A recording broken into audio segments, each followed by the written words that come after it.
Good morning, gentlemen. Good morning. How's jail? Ain't fine. Good. It's not supposed to be fun. And you don't have anyone that's going to make a bond for you. That's why you're in there right now. Your lawyer is asking for me to give you either a PR bond or to lower your bond. And we're going to have a discussion now as to whether that's going to happen or not. I'm a firm believer that everybody should be given at least one chance to see whether they're going to do right or not, right? So hold on. Just don't say anything yet. You'll get your chance, I promise. Mr. Guerrero, let's start with you. So you're charged with terroristic threat. You're facing up to a year in jail and or a $4,000 fine. We're going to do probable cause. You have the right to remain silent. Anything you say can or will be used against you, sir. Yes, Judge. On January 27, 2025, at 8:11 a.m., the officers arrived on the scene for a weapons disturbance at a residence in Harris County, Texas. The officers met with the complainant and a witness outside the residence and later met with the defendant inside the residence. The complainant stated the defendant, the ex-husband, lives with her at the house since last year. The complainant stated the defendant has threatened her numerous times and she was scared of what the defendant would do if she called the police. And on November 3rd, 2024, the defendant texted the complainant, I didn't put I'm fucking you up when you come back, bitch, but never assaulted the complainant. And in the middle of December 2024, the complainant was on the phone talking with a friend when the defendant approached the complainant from behind and tried to take her phone and shouted, asking who she was on the phone with. The defendant failed to get the phone away from the complainant. The complainant ran out of the residence out of fear. Around Christmas 2024 at approximately 7 to 8 p.m., the complainant and the defendant were arguing about the complainant's boyfriend having a key to her vehicle. The complainant and the defendant went to go get the keys and the defendant stated, I'm going to kill him. The complainant was in fear and the complainant's boyfriend did not want police called. On January 26, 2025, the defendant came out of his room and the complainant's jacket on the chair where the defendant's cane normally rests, and the defendant saw his cane laying on the floor, and the defendant accused the complainant of placing it there. The defendant followed the complainant into the kitchen and was close to her face. The defendant told her, you know I could hit you with this cane. I can't hit you with this. Next time I will hit you. The defendant was waving the cane in her face as he said this, and the complainant was in fear of what the defendant may do to her. The defendant calmed down, so the complainant did not call the police. The complainant called the police the next morning because she wanted him out of the house. The witness, the son, corroborated the complainant's telling of events and stated the defendant said to the complainant, I could hit you if I want to, and was close to the complainant in the hallway and was waving the cane in the complainant's face. Mr. Guerrero, I'm going to find that there's probable cause to go forward with your case. The magistrate here did not give you a PR bond. If I give you a PR bond, I want assurances that you're not going to have contact with the complaining witness in this case. My daughter, You're not going to have. daughter, she's gonna take me somewhere else. That's it. 95% of the people that are in jail now, because they have no self-control, they get upset and they wig out and do whatever they, without thinking, if I do this, what's going to happen? If I say this, what's going to happen? Would you like me to give you a PR bond? Yes, sir. I don't want you to have contact with the complaining witness in the case, sir. I don't want you to have any weapons, and I want you to have self-control. I've given you a lawyer. It is your responsibility to stay in touch with her. I'm giving you a chance now. Yes. Don't pick up any new cases, and don't disappoint us. No, sir. You understand? Yes, sir, I understand. Do you mind filing those conditions that he's not to have contact with this person? No weapons, Your Honor, as well. No weapons, no contact. I am also entering in what's called a magistrate's order for emergency protection. This is a court order that identifies Ms. Cortez as a protected individual. You cannot commit family violence or an assault against this person. Commit an act in furtherance of an offense under section 42.072 of the Texas Penal Code, which is the stalking statute. You cannot threaten, harass, use another person to communicate a threat or harassing behavior. You cannot be in possession of a weapon or go within 200 feet of where she lives or where she works. Do you understand? Yes, sir, I understand. If you have kids and they live with her, then use someone else. Don't call, don't go over there, because you now know no one's going to bond you out. So if you end up going back to jail, you'll be stuck like Chuck. Yes, sir. You understand? Yes, sir. All right, man, I'm giving you a chance. Okay. Okay. So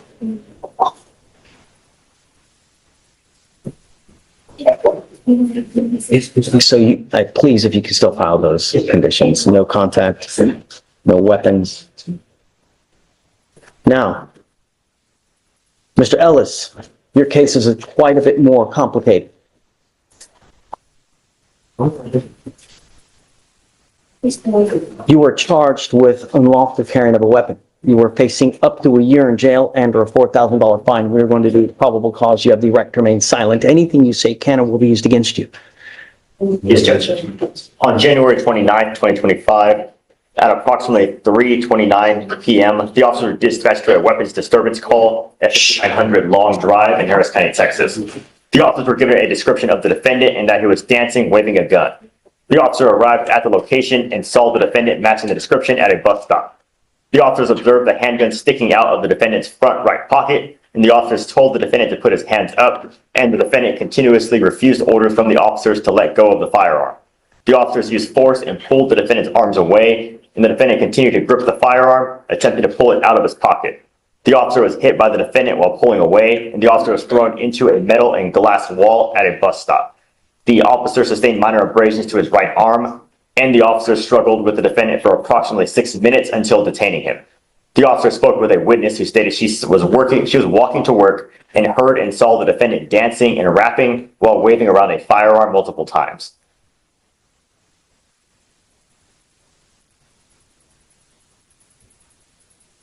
Mr. Ellis, let me read something to you. This is why the magistrate did not give you a PR bond in this case. Defendant on a 3-year deferred for a state jail felony since 3/21/24 allegedly stole CBD disposables. In this case, the witness called to report a man dancing around and waving a firearm in the air at the 5900 Long Drive in Houston, Texas. Law enforcement officers arrived, saw defendant matching the description as sitting at a bus stop, saw butt of gun sticking out of his pocket. Law enforcement officers told defendant to put his hands up. Defendant instead reached for his gun. Do you know how many people die from that very thing right there? Watch the news every single day in America. A young person dies just because of that very thing right there. Law enforcement officers struggled with the defendant as he continued to reach for the firearm, finally got him cuffed after approximately 6 minutes, then recovered a loaded .45 pistol from his pocket. One law enforcement officer injured during the struggle, pushed against the wall of the bus stop, sustained minor abrasions. Could have been another assault of a peace officer, which is a 3rd-degree felony, 2 to 10 in the penitentiary right there. Witness identified defendant as a person she saw dancing, rapping, pulling out a black pistol from his pants and waving it around multiple times, not obeying NFC of the deferred, the conditions of the deferred. Public safety concerns, indigent her AFC. This is the reason why you were not given a PR bond in this case. And quite frankly, Mr. Ellis, it scares me that if we let you out, what's going to happen? Sometimes we have to protect people from themselves because of their own worst enemy. Counsel, what would you like? I would like to get his bond lowered. He is staying with his mother. His mother will be able to, keep an eye out on him and make sure that he does abide by the conditions that was previously set. I will give her a call today. He's looking for work and he has a child on the way. We're just asking for a lower bond. What do you do with yourself these days, Mr. Ellis? I'm just looking for a job so I could take care of my family because right now I'm with a whole 36-year-old and I'm 20 years old and I'm taking care of her kids, her and myself. And I'm staying with my mom and I'm in and out with my baby. So it's a whole lot of stuff going on. And then even dealing with that 3rd-degree felony. It's not, I don't want to talk about the cases. My concern is that, Mr. Ellis, you're a baby yourself and now you got a kid on the way. How many kids you got? To be my first, because I lost my first son at the age of 15, stillborn. You were 15 when you had your first kid?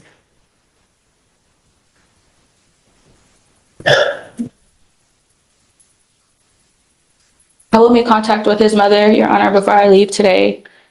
She's present in his life. Yeah.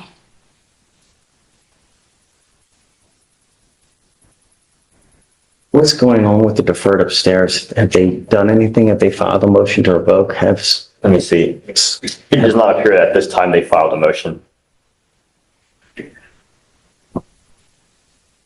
What do you guys think as far as a bond reduction? State. Your Honor, based on the fact of the nature of him being a threat to the community and to the officer themselves, which are considered under 1750, and we request a 5,000 would be. I'm requesting 2,500, Judge. He's out of work and the person that would make bond for him would be his mother. And How long has he been on probation? He's been on probation for a year. Let me see how well he's done. He's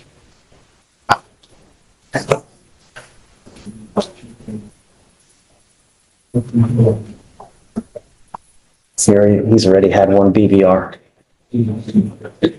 You know, when you're on felony probation, you're supposed to live like you have a halo above your head because you're really looking at a lot of time in prison. And the way things are going now, this is not a good way to go. You're going to end up either dead, in prison. It's hard enough in this society as a black or brown person. All you're doing is making it more difficult. The older you get, the more difficult life gets. And if you don't have a skill, a trade, knowledge, you're going to end up with a 40-year sentence or in a gutter, begging, because life sucks without money. And what you're doing now, all you're doing is you're making life even just the more difficult as it is. The more convictions you get, the more unemployable you get.